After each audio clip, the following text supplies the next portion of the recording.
जन्नत से भाग के दुनिया में आई है।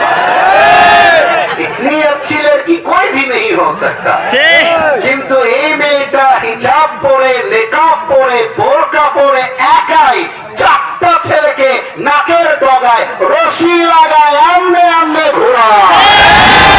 এটাকে দেখে আমার বলতে মনে চায়, উপরে ফিটফাট, ভেতরে পুরোটাই সবল। কোরআন বলছে তোমরা যদি 18 বছর আগে বিয়ে দিতে না চাও, 18 বছরে বিয়ে করলে যদি পাপ হয়ে যায়, তাহলে আমার রংপুরের পীরগাছাবাসীর